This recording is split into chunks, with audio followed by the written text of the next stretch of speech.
Welcome to A Changed Life. This is a podcast about choosing differently, how you think, how you relate, and how you lead yourself. Here we focus on the inner shifts that create real momentum and open up what's possible next.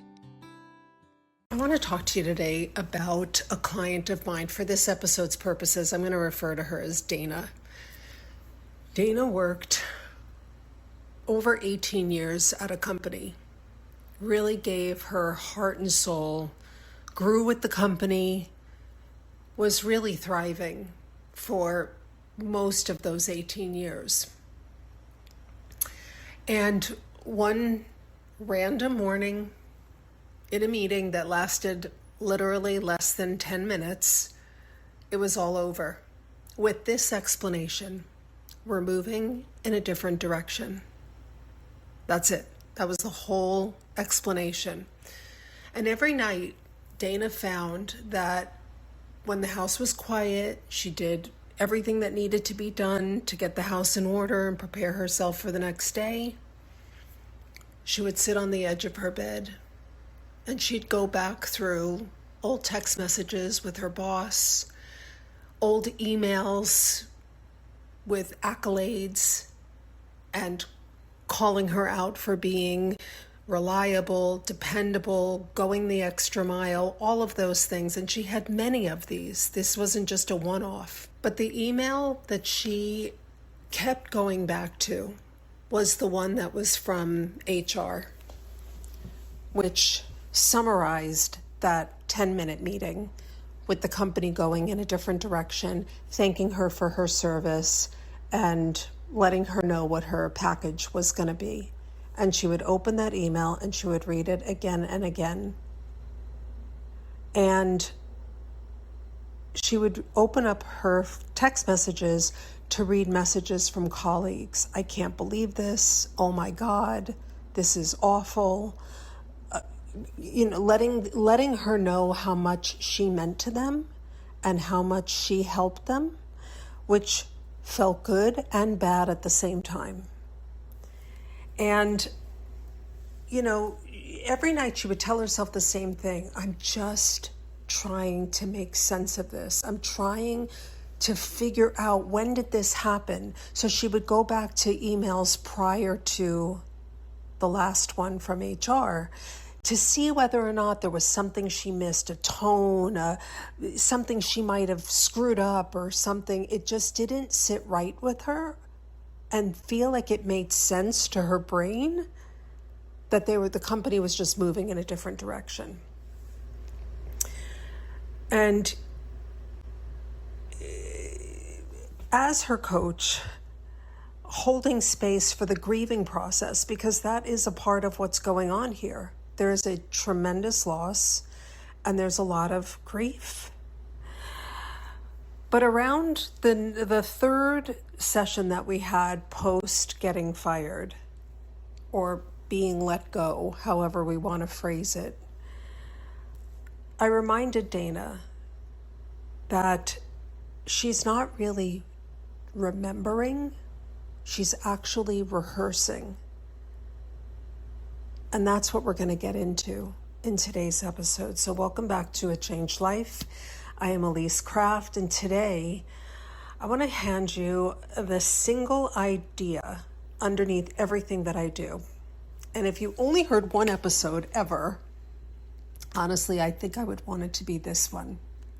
So let's stay with Dana for a second, because I want you to really get what was happening as she was in bed, opening up her phone and going through her messages. Her brain wasn't filing that email away as history, that final HR email. Brains don't work like that. Every time she reread it, every time she replayed that last meeting, where she was sitting, the look on her boss's face, her brain was treating it like a live performance.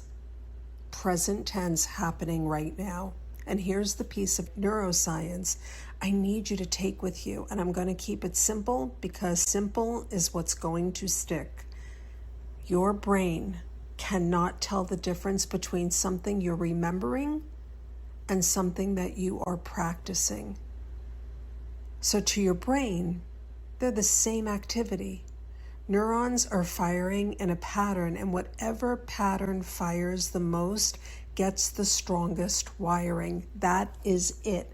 That is the whole mechanism. Your brain doesn't ask whether a thought is good for you. It doesn't ask whether the thing you're replaying is over. It just asks, are we running that pattern again? Great. Let me make it easier for you to run it next time. Which means every replay is a rehearsal. Rehearse the argument, you get better at the argument. Rehearse the layoff, you get better at the feeling of being discarded. Rehearse the betrayal, you get better at feeling betrayed. Rehearse the version of you who got blindsided, and that version shows up tomorrow more prepared to be blindsided, because that's the role that's been being practiced. And I want to be clear about who I'm talking about right now, because disruption in our life, it wears a lot of costumes. Maybe yours was a betrayal. Maybe it was a job like Dana. Maybe it was a friendship that ended without big fanfare, or a divorce, or a diagnosis, or the kids leaving. And suddenly the house got really quiet. Maybe it's the sneaky ones, the slow realization that the life that once felt right and fit you no longer does. And so for some of you, and be honest with yourself here, the thing you lost was also the thing that you were hiding in. Plenty of us hide from our lives inside a job. The busyness, the being needed, the exceeds expectations. I totally relate to all of that. As long as you're indispensable somewhere, you never have to sit still long enough to ask whether you're happy. So when that job disappears, you don't just lose a paycheck. You get thrown out of your hiding place. That's why it hits so much deeper than a career setback. The details of your disruption, they may be different from Dana's, but the rehearsal, what we're talking about the brain does, is identical. Listen, nobody chooses this. I want to be really, really clear about that. Dana wasn't weak. Dana was doing what every human brain does with an unfinished, painful thing. It circles back. It's actually your brain trying to protect you, trying to solve it, trying to make sure that it never, ever happens again. But protection and practice use the same muscles, and somewhere along the way, without ever deciding to, you end up in a full dress rehearsal for a life that you don't even want. And I have been there and I have done that, so I know this so deeply. Listen, have you ever caught yourself asking, how did I end up here? How did this become my life? I want you to hear something about that question. That question is actually part of the problem, because your brain treats every question like an assignment. You ask, how did I end up here? And your brain goes, oh, an assignment. Let me gather all the evidence of how you ended up here. Every mistake, every red flag you missed, every year you can't get back. It builds you a case file on your own life and hands it to you like it's doing you some big favor. You didn't get an answer, you got a rehearsal. So here's what I'm going to say, something that might activate some of you, ruffle some feathers, and I have to be okay with that, because it's so important. These are our lives that we're talking about.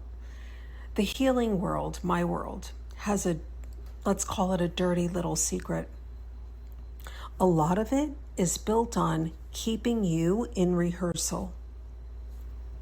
Think about what so much of it is asking you to do. Go back, tell the story, dig deeper, revisit the wound one more time from one more angle with one more framework. Understand your path, and then understand it again, and then understand it one more time. And look, understanding matters. I'm not saying that it doesn't. Awareness is a doorway, and I use it every single day in my work. There's a season for looking back. And if you're in the early shock of something, that season is real and it deserves care. But here's the question nobody asks. When does the digging stop being for you? Because at some point, and I've watched this happen to so many people, the excavation becomes the identity. You become a person whose full-time job is understanding what happened to them. Years go by. You know your wound like a scholar, like a master. You can present on it. And your actual life, the one waiting on the other side, is still sitting there with the engine turned off. So I'm going to say this really plainly. You don't heal by understanding your wound better. You heal by building an identity your wound doesn't even recognize. And this healing industry won't say that out loud, because a client who's still digging is a client who's still paying. And I don't think most practitioners are doing this on purpose. I really don't. I don't think that this comes from a malicious place in most cases. I think many of them were trained to dig, so digging is what they offer. But you deserve to know the difference between depth and a deep, dark hole. So, if going backwards isn't the way, what is? And here's the beautiful part. The exact same machinery that kept Dana stuck in the machinery in the first place, that's the same machinery that sets you free. Your brain wires whatever you practice. It doesn't care which direction you point it in. So, point it forward. I call it rehearsing the future, and I mean rehearsal in the fullest sense, the way an actor rehearses. Not wishing, not vision boarding from a couch while your body is still bracing for the past and the pain. I mean actually running the pattern of the person that you're becoming on purpose until your brain starts wiring that person in. The research on this is honestly wild. There's a famous study where people practiced a simple piano exercise and another group only imagined practicing it. You may have heard about this. And the group that was imagining practicing it, they did it for the same amount of time and they never touched the piano, not a single key. And when researchers looked at their brains, the imaginers had changed their motor cortex almost the same as the players. The brain rehearsed without the piano. Your brain has been doing this your whole life. The only question is, who's been directing the rehearsals? When you replay the betrayal, that's a rehearsal. When you imagine the conversation going badly before you've even had it, that's a rehearsal. When you picture yourself walking into the holidays and shrinking, that's a rehearsal. And you'll deliver that performance flawlessly because you practiced it. And when you spend 60 seconds feeling what it's like to be the person who trusts their own read of the room, who keeps their word to themselves, who makes the decision that they've been postponing, that's also a rehearsal. Same machinery, different show. This is what changed for Dana, by the way. We didn't spend months excavating the email. And here's what she eventually admitted to me and to herself. The job wasn't only work. It was literally where she was hiding. 18 years of being indispensable meant 18 years of never having to ask what she actually wanted. So that layoff didn't just take her title, it evicted her from her hiding place. So we ask one question, not what happened to you. We asked, who do you want to be on the other side of this? And then we started rehearsing that nightly. The same, being in the bed, thinking about something, but now we're running a completely different scene. The rereading, that didn't stop because she was white knuckling it. It stopped because the new rehearsal made the old one so boring and so outdated. It was like, been there, done that, not going back again. Her brain got interested in what it was building.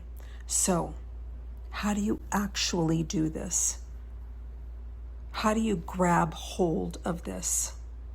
Questions. Questions are the steering wheel. Remember, your brain treats every question like an assignment, so the fastest way to change what your brain rehearses is to change what you ask it. Rehearsal questions send it backwards. Why does this keep happening to me? How did I end up here? What's wrong with me? How did this happen to me? Your brain will answer every one of those thoroughly, and you will feel worse, and you'll call it insight. I want you to ask creation questions because creation questions send it forward. So let me give you two of my favorite, and I want you to actually try them, not just nod along, but I really want you to try them. So here's the first one. What would my life look like if I stopped abandoning myself for 30 days? Not forever, just 30 days. 30 days of keeping your word to yourself the way that you would keep it at that job or the way that you would keep it with somebody that you love. Notice what your brain does with that question. It starts building. It can't help itself. You just handed it a forward assignment. And here's the second one. And this one usually lands in the body before it lands in the mind. If I fully backed myself this year, what is the first decision that I would make? Notice your answer showed up probably before I finished the sentence, and that's not a coincidence because you've been carrying that decision for a while. It just didn't have you backing it up quite yet. That's what a creation question does. It doesn't give you information. It gives you a rehearsal in the right direction, in the forward direction. So before we close, I want to give you a practice because I never want to hand you a concept without handing it to you in a way that you can actually work with it. This takes 60 seconds, and I would love for you to do it tonight. Wherever you replay your day, for some of you it's in the shower, for some of you it's in the drive home, for some of you it's when you get into bed and you're just sort of laying there thinking, right? So wherever you do it, replay it there. And that's actually not an accident because your body is also used to what it feels like when you're doing this mental rehearsal. So I want you to close your eyes and I want you to pick one small scene from the life of the you on the other side of this. And again, do not close your eyes if you're driving right now.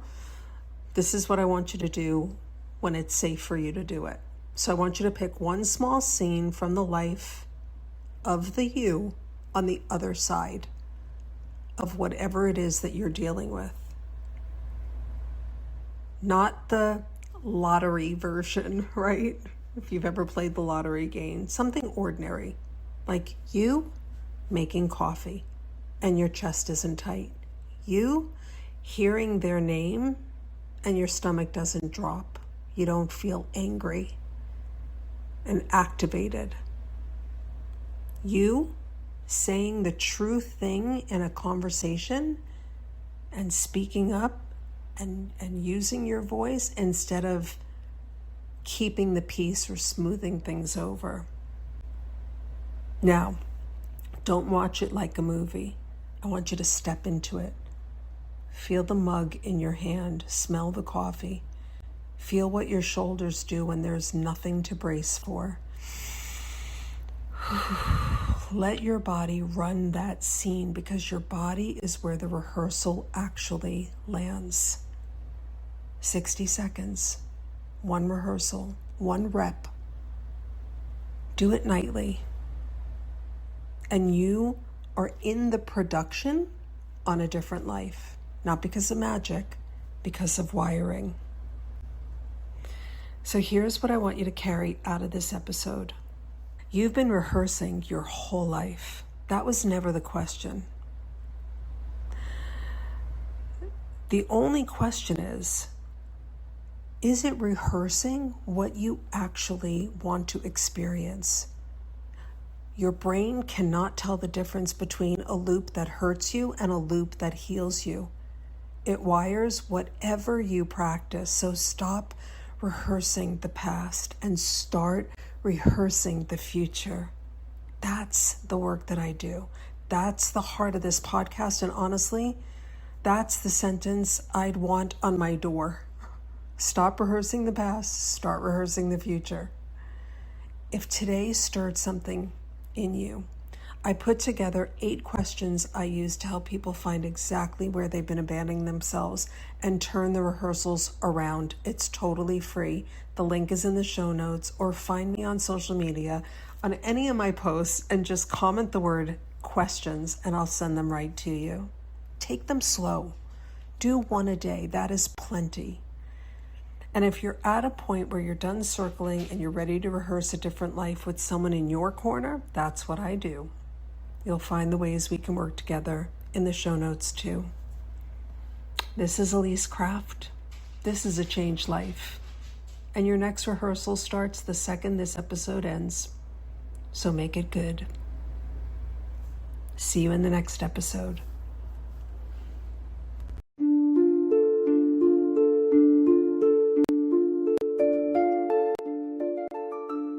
If something in today's episode resonated with you, you'll find a link in the show notes to book a free consultation call. Or you can visit ElyseCraft.com to explore my programs and free resources. Nothing changes until you do. And when you do, everything does. This is a changed life. Not all at once, but for good.